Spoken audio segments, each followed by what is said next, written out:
O Brasil está entre os países com a maior taxa de juros real do mundo. A projeção do mercado para a taxa Selic em 2015 já está em torno de 14%. Eu sou Luciane Miranda e este é o São Paulo Direct da Ducascop TV. E eu converso agora com André Massaro, consultor financeiro.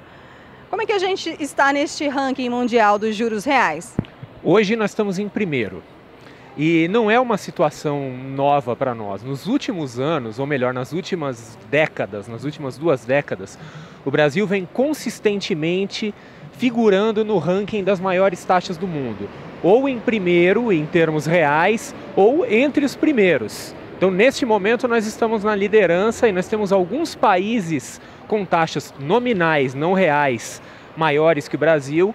E esses países têm uma característica, quer dizer, são países que estão passando por uma situação praticamente de desagregação social e política. Então, definitivamente, o Brasil é um ponto fora da curva.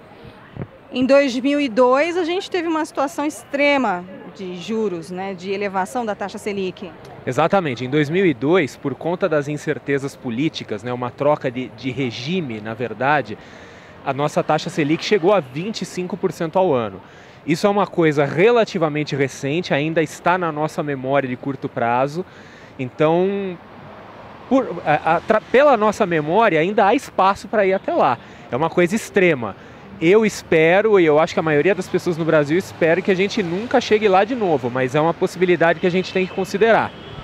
E como é o Brasil, na sua avaliação, estar próximo de países em situação de guerra, de instabilidade interna, em termos de juros reais ou nominais? A gente já atingiu um certo progresso que não nos permitiria uma taxa de juro menor, assim, mais confortável para a população? Isso realmente é algo que chama atenção, porque o Brasil, tudo bem, ele não está passando pelo seu melhor momento.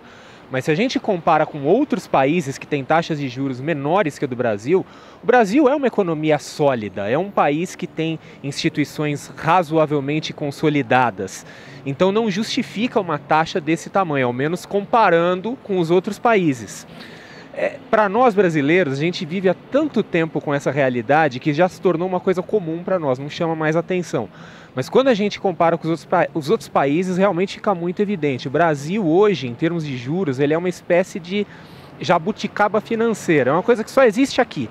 Nenhum outro país tem taxas de juros como a nossa, com uma situação de relativa estabilidade. Existiria uma outra ferramenta de controle da inflação que não fosse o aperto monetário? O Brasil abriu mão há alguns anos, por conta da hiperinflação, da inflação descontrolada, do que se chama usualmente em economia de taxação via inflação. Então começou a fazer correção monetária de contratos, etc. E hoje é uma coisa da qual a gente tem dificuldade para se livrar.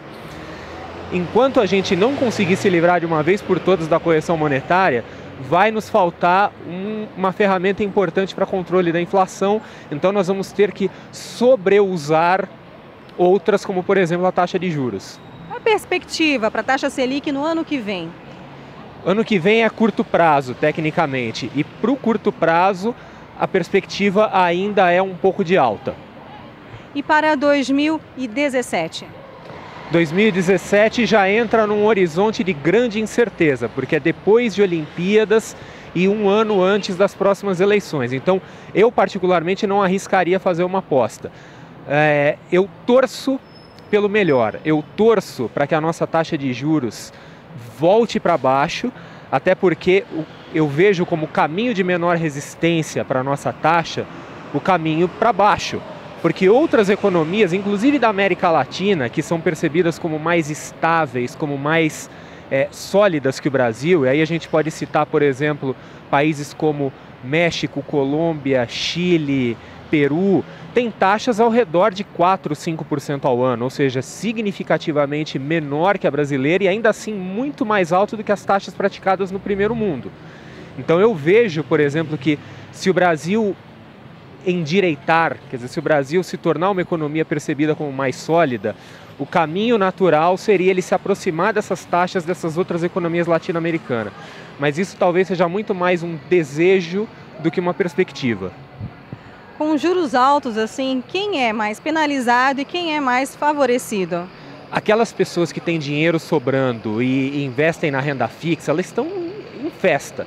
É um momento de euforia para elas, porque estão conseguindo ganhar dinheiro que não se ganha em nenhum outro lugar. Hoje nós temos taxas aí em títulos públicos, por exemplo, de 5, 6% ao ano acima da inflação. Isso é um presente.